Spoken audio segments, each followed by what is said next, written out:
Assalamualaikum warahmatullahi wabarakatuh. Waalaikumsalam warahmatullahi wabarakatuh.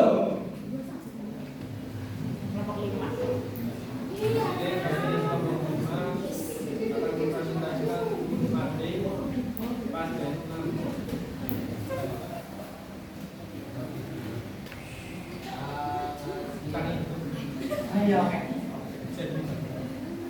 Yang beranggotkan saya Muhammad Khairul Anam, saya di Surabaya, dan sebelah saya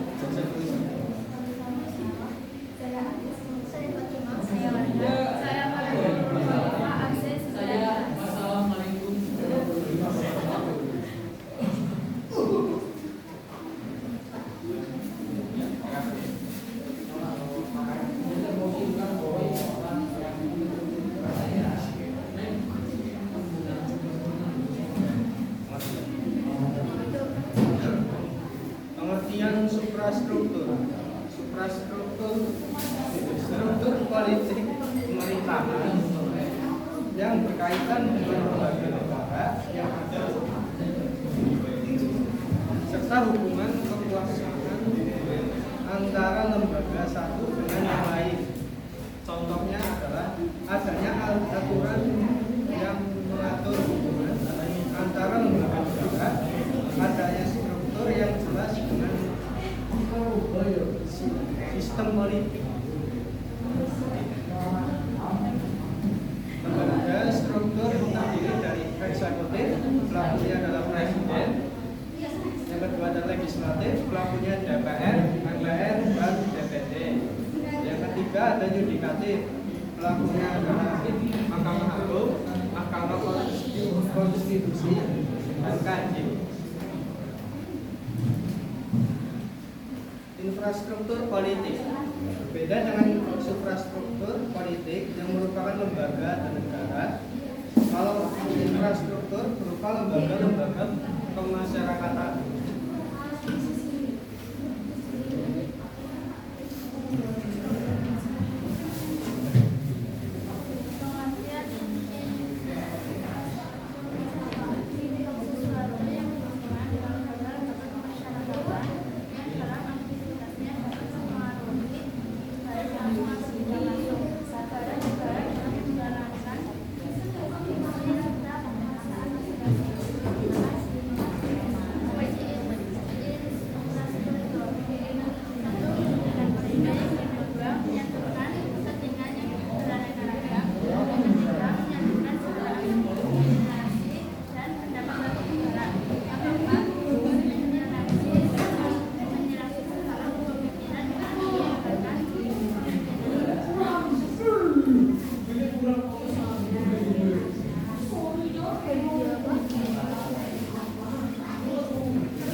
Maju lagi juga nggak apa-apa, masih kelihatan.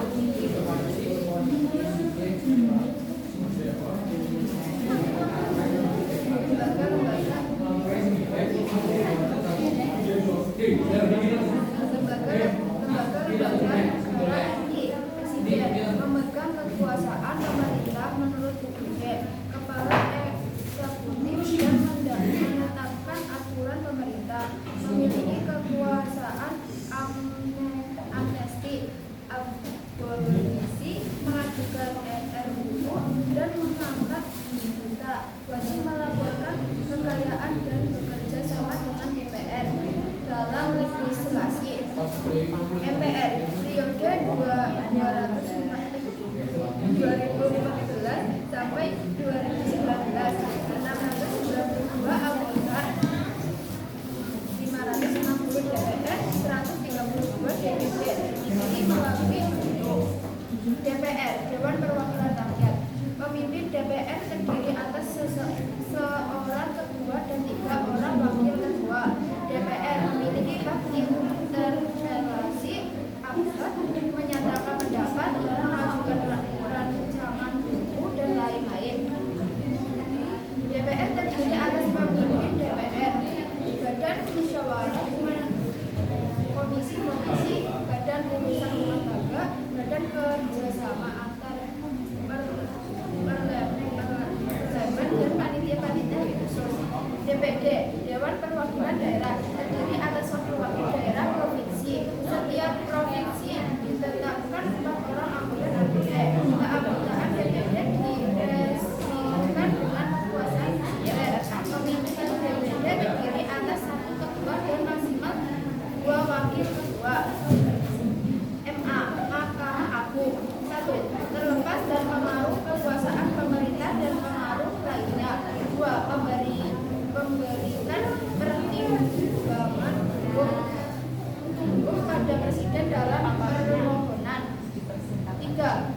terapi dan rehabilitasi. Merupakan lembaga negara yang bertugas melaksanakan kekuasaan kehakiman. 4. Bertugas dan berwenang memeriksa dan memutus permohonan kasasi, sengketa, kewenangan mengadili, dan lain-lain. Mahkamah Konstitusi mengadili pada sikap terdiri atas 6 anggota hakim konstitusi, ketua dan wakil ketua. Mahkamah Konstitusi terdiri dari dan oleh hakim harus memiliki integrasi dan kepribadian, tugas dan kewenangan DPR, membahas dan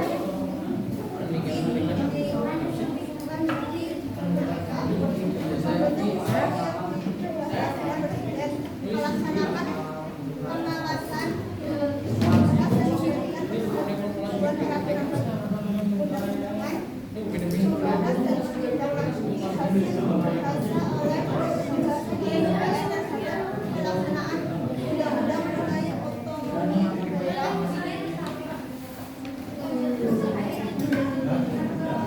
kewajiban anggota DPR.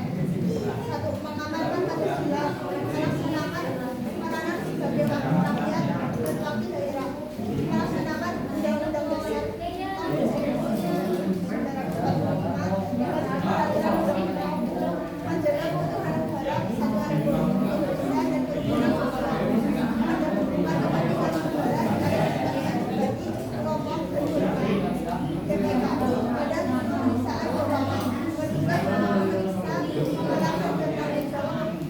Tugas, kewajiban, dan kewenangan DPR diatur oleh Undang-Undang Nomor 5 Tahun 1973 Pasal 2 berkepentingan di ibu kota negara dan memiliki perwakilan di setiap provinsi.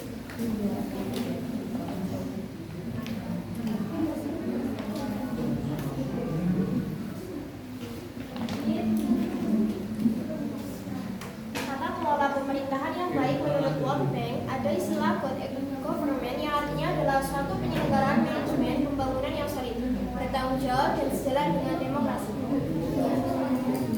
Dalam tata kelola pemerintahan yang baik terdapat 3 unsur pokok.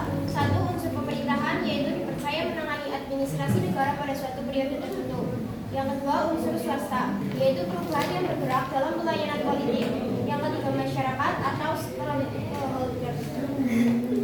Menurut Letty, ciri yang pertama adalah adanya interaksi baik antara pemerintahan swasta dan masyarakat. Selain itu dibutuhkannya juga komunikasi di antara keduanya. Kalau yang satu ini biasanya diwujudkan DPR, DPRD atau DPD. Selain kedua aspek itu, ciri terakhirnya adalah proses penguatan diri sendiri, independensi, dan keseimbangan kekuatan. Cara mewujudkannya dengan cara meningkatkan akuntabilitas, rehabilitas, atau kehandalan dan pengambilan kebijakan yang diperkirakan di dalam organisasi pemerintahan koperasi atau sektor swasta, bahkan dalam organisasi masyarakat.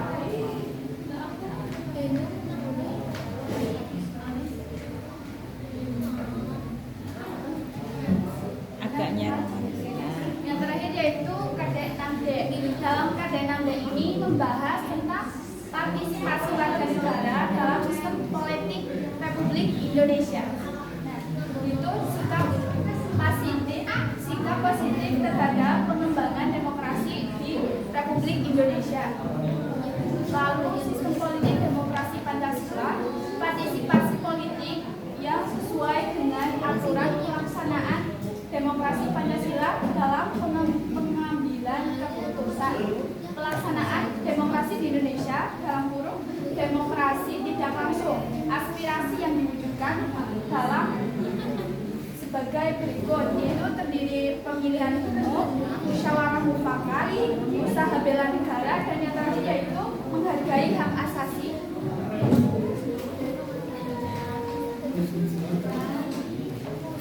Yang selanjutnya prinsip musyawarah terdiri dari dihadiri perwakilan aspirasi, sikap perbedaan dengan hati yang terbuka dan pikiran lapang, ada perasaan hati dalam menyampaikan pendapat, hasil yang ada harus diterima dan dilaksanakan. Lalu apabila musyawarah yang dilakukan telah melalui jalan buntu, maka akan digunakan voting. Nilai luhur musyawarah, yaitu lapang dada, religius, tegang rasa, keadilan, dan kemanusiaan.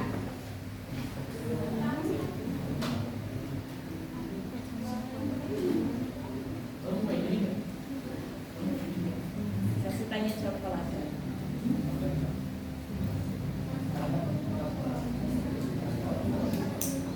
Ya, silakan sesi tanya jawab. Ada pertanyaan enggak? Tidak. Kalau tidak di closing. Terima kasih. Mohon maaf apabila ada salah kata. Wassalamualaikum warahmatullahi wabarakatuh. Waalaikumsalam warahmatullahi